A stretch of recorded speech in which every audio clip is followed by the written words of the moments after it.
உங்களுக்கு ஒருத்தரை பிடிக்கும்னு நீங்கள் தூக்கி வச்சு பேசுறது ஓகே, ஆனால் அதே காரணமாக வச்சு இன்னொருத்தரை தாழ்த்தி பேசக்கூடாதுன்னு சொல்லி நம்மளோட தலை சொல்லியிருக்காரு. அதாவது ஏகே அஜித் குமார் சார் சொல்லியிருக்காரு.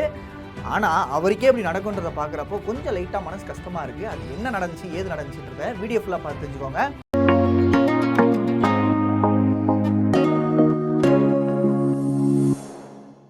வணக்கம் ஜெம் சினிமாஸ் நேயர்களே, நான் உங்கள் விஜே ஆரோன். அதாவது இப்போ ரீசெண்டாக AK-64 அப்படின்ற ஒரு படம் ஸ்டார்ட் பண்ண போகிறதா நிறைய அப்டேட் எப்போ அப்படின்னு கேட்டுட்டு இருப்பாங்க. அதுவும் நம்மளோட அஜித்குமார் ஃபேன்ஸ் கிட்டலாம் போயிட்டு அப்டேட்டுன்னு கேட்டிங்கன்னு வச்சுக்கோங்களேன், வேர்ல்டு லெவலில் போய் கேட்பாங்க. எந்த அளவுக்குனா மொயின் எல்லாம் போய் கேட்பாங்க, வலிமை அப்டேட் அப்படின்ற மாதிரி எல்லார்கிட்டையும் போய் கேட்பாங்க. அவருக்கு என்ன ஏதுன்னே புரியல. இதுக்கெல்லாம் முன்னாடி நடந்துச்சு. ஆனால் இப்பயுமே இந்த AK-64 அப்டேட் இன்னுமே ஒரு பெரிய கொஷின் மார்க்காக இருக்குது.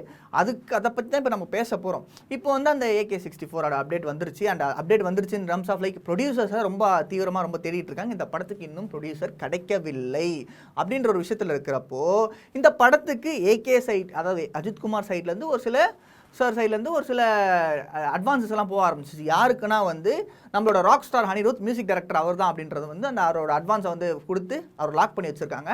அப்புறம் இன்னொரு விஷயம் என்னென்னா நம்மளோட ஹீரோயினுமே லாக் பண்ணி வச்சுருக்காங்க அப்படின்னு சொல்லி கேள்விப்பட்டோம். நீங்கள் எல்லோரும் நினைப்பீங்க ஸ்ரீலீலா தானே அப்படின்னு நினைப்பீங்க. அதுதான் கிடையாது, ஸ்ரீலீலா வேண்டாம் அப்படின்னு சொல்லி இப்போ புதுசாக ரொம்ப ஒரு ஹீரோயின் ரொம்ப ஃபேமஸாக ஆகிட்டு இருக்காங்க.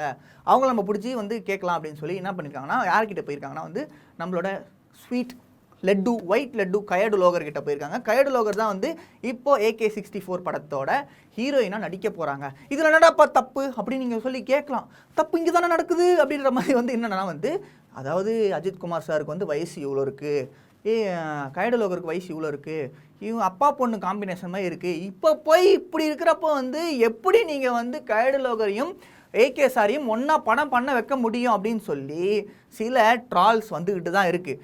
இது AK சாருக்கு மட்டும்தான் வருதான்னு கேட்டால் கிடையாது. இப்போ ரீசண்டாக ரிலீஸ் ஆக போகிற, அதாவது இப்போ ரீசெண்டாக படப்பிடிப்பு ஸ்டார்ட் ஆன தலைவர் படம் இருக்குல்ல, தர்மன் படத்துக்கு இதே ப்ராப்ளம் தான் இருக்குது. அதை பற்றி அப்படியே கொஞ்சம் ஒத்தி வச்சு பேசுகிறேன். இது ரஜினி சாருக்குமே முன்னாடியே நடந்திருக்கு, நிறைய படங்கள் நடந்திருக்கு. இப்போ முன்னாடிலாம் பார்த்தீங்கன்னு வச்சுக்கோங்களேன், மீனா ஆக்ட்ரஸ் மீனா இருக்காங்களா, ஆக்ட்ரஸ் மீனா ஒரு குட்டி குழந்தையாக ரஜினி சார் கூட நடிச்சிருக்காங்க. அப்புறம் ஹீரோயினாக நடிச்சிருக்காங்க. அதுக்கப்புறம் அத்தை பொண்ணாக நடிச்சிருக்காங்க அண்ணாத்த படத்தில். இப்போ ஒரு சில டிரான்ஸ்ஃபர்மேஷன்ஸ் அப்படியே வந்துட்டு இருக்கும். பொதுவாக தமிழ் சினிமா கல்ச்சர், தமிழ் சினிமான்றதை தாண்டி நீங்கள் தெலுங்கு எடுத்து போனீங்கன்னு வச்சுக்கோங்க, பாலையாலாம் ஸ்ருதிஹாசன் கூட ஆடுறாங்க. அதெல்லாம் ஓகே, அதெல்லாம் உங்களுக்கு தப்பாக தெரியாது, அஜித் சார் ஆடுறது மட்டும் தப்பாக தெரியுமா அப்படின்னு சொல்லி அஜித் ஃபேன்ஸ் கேட்பாங்க. ஸோ அதுக்கு சொல்கிறேன். ஏன்னா இப்போ இப்படிலாம் போயிட்டுருக்கு. இது சவுத் இந்தியன் கல்ச்சரில் ஹீரோக்கு வயசு அதிகமாகவும் ஹீரோயின் அப்போ ட்ரெண்டிங்காக இருக்க ஹீரோயின்ஸை போடுறது ஒரு வழக்கமாக வச்சுருந்தாங்க. இது முன்னாடியே நடந்திருக்கு, இப்பயும் நடந்துட்டுருக்கு. ஆனால் அஜித் சாரை ஏன் அப்படின்னு கேட்குறப்போ ஏன் அஜித் சார் இப்போ அஜித் சார் பண்ணால் என்ன தப்பு அப்படின்ற ஒரு கேள்வி இருக்குல்ல. அது எதனால் வருதுன்னா அவர் ரொம்ப கண்ணியமான ஒரு ஆள். ஏன்னா நம்ம இந்த வயசு, அவர் இந்த ப்ரொமோஷன்ஸ்லாம் பெருசாக பண்ண மாட்டார், ஃபங்க்ஷன்ஸ் அட்டன் பண்ண மாட்டார். அது மட்டும் இல்லாமல் முன்னாடியே ஒரு அனௌன்ஸ்மெண்ட் பண்ணியிருக்காரு, என்னென்னா என்னோட வயசுக்கு ஏற்ற மாதிரி தான் நடிப்பேன், ரொம்ப இதெல்லாம் பண்ண மாட்டேன், அதுக்கு என்னோட வயசுக்கு ஏற்ற மாதிரி தான் நான் ஹீரோயின்ஸ் கூடயுமே நான் படம் பண்ணுவேன் அப்படின்னு சொல்லிட்டு முன்னாடிலேருந்தே அவர் மாதிரி நிறைய சொல்லிட்டு வந்திருக்காரு. அப்படி சொன்னவர் இப்போ இப்படி சொல்லிட்டாரே, இப்படி பண்ணுறாரு, கைடு லோகர் கூட பேரப் பண்ணுறாரு அப்படின்னு சொல்லி கேட்குறப்போ நிறைய பேருக்கு ஒரு சில கொஷின் மார்க் அண்ட் அது நிறைய பேர் ட்ராலும் பண்ண ஆரம்பிச்சிருக்காங்க. ஏன் கைடு லோகர் ஃப்ளாஷ்பேக்கில் ஹீரோயினாக நடிக்கக்கூடாதா அஜித் சாருக்கு, இந்த மாதிரி நிறைய சில கேள்விகள்லாம் இருக்குது. இப்போ தர்மன் படத்துக்கு இதே ஒரு பிரச்சனை வந்துட்டு இருக்கு. ஏன்னா தர்மன் படத்தில் மீனாட்சி சௌத்ரி அவர்கள் கமிட் ஆக போகிறதா ஒரு இன்ஃபர்மேஷன் நமக்கு எல்லாருமே வந்துச்சு. ஓகே, அவள் தான் சூப்பரு அப்படின்னு சொல்லிட்டு நிறைய நம்ம பேசிகிட்டு இருந்தோம். மீனாட்சி சௌத்ரி பார்த்தீங்கன்னா வச்சுக்கோங்களேன், நம்ம ஆல்ரெடி தமிழ் சினிமாவில் ஒரு டெபியூட் கொடுத்துட்டாங்க. RJ பாலாஜி கூட சிங்கர் பூ சலூன் அப்படின்னு சொல்லி ஒரு படம் பண்ணியிருந்தாங்க. அதுக்கப்புறம் கிரேட்டஸ்ட் ஆஃப் ஆல் டைம் அப்படின்னு சொல்லி நம்ம தளபதி விஜய் கூட அவர்களோடு பண்ணியிருந்தாங்க. இப்போ இந்த படத்துக்குமே பண்ண வைக்கலாம் அப்படின்னு சொல்லி ஒரு ஐடியா இருந்துட்டு இருந்தப்போ சம் இஷ்யூஸ்னால அந்த படப்பிடிப்புலேருந்து அவங்க வெளியே போனதாகவும், அதை வெளியே போயிட்டாங்க, ஏதோ உங்களுக்கு ஒத்து வரல அப்படின்ற மாதிரி ஒரு நியூஸ் வந்திருக்கு.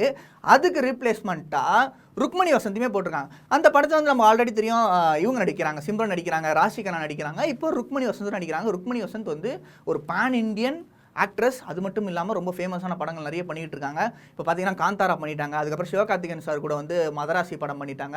அடுத்த படம் அவங்க எதை வச்சுருக்காங்க பார்த்தீங்கன்னா, யாஸ் கூட டாக்ஸிக் படம் அப்படி பண்ணுறாங்க.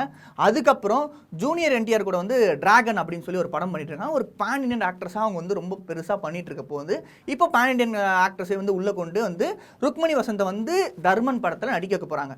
இப்போ அதே பிரச்சனை தான் இங்கேயும் வந்திருக்கு. இப்போ ருக்மணி வசந்த் எப்படி ரஜினி சார் கூட படம் பேரப் பண்ணலாம் அப்படின்ற மாதிரி கேட்குறாங்க. அது எனக்கு எப்படி இன்னும் படம் வரல, ட்ரெய்லர் வரல, எதுவுமே வரல, ஜஸ்ட் ஒரு அனௌன்ஸ்மெண்ட் தான் விட்டுருக்காங்க. அவங்க என்ன கேரக்டர் வேணால் பிளாட் பண்ணி போடலாம்.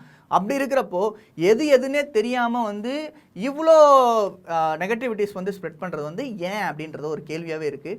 மேபி அதில் எப்படி நடக்கும், தர்மனில் எப்படி நடக்கும்ன்றது நமக்கு தெரியல. ஏன்னா வந்து அதில் வந்து சிம்ரன் மேம் இருக்காங்க. ஸோ எப்படியுமே வந்து சிம்ரன் மேமை தாண்டி வந்து ருக்மணி வசந்த் வந்து ரஜினி சார் கூட பேரப் பண்ண மாட்டாங்க அப்படின்ற ஒரு ஹோப் இருக்குது. அப்படி நம்ம அஜித் சார் பக்கம் வந்தீங்கன்னு வச்சுக்கோங்களேன்.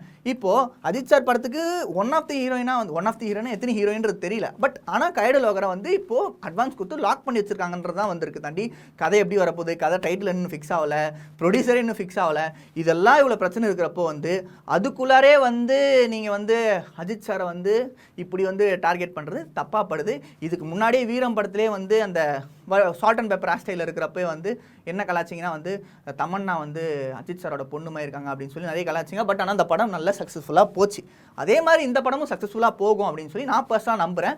உங்களுக்கு என்ன தோணுது? அஜித் சார் வந்து கைடு லோகர் கூட பேரப் பண்ணுறது எப்படி ஃபீல் ஆகுது அப்படின்றது வந்து மறக்காமல் கமெண்ட் பாக்ஸில் கமெண்ட் பண்ணிட்டு ஜெம் சினிமாஸை சப்ஸ்கிரைப் பண்ணிக்கோங்க. இதே மாதிரி வேற ஒரு சினிமா அப்டேட்டோட உங்களுக்கு சந்திக்கிறேன். அதுவரை டாடா பாபான்னு சொல்லிட்டு விடைபெறுவது உங்கள் விஜே ஆரோன்.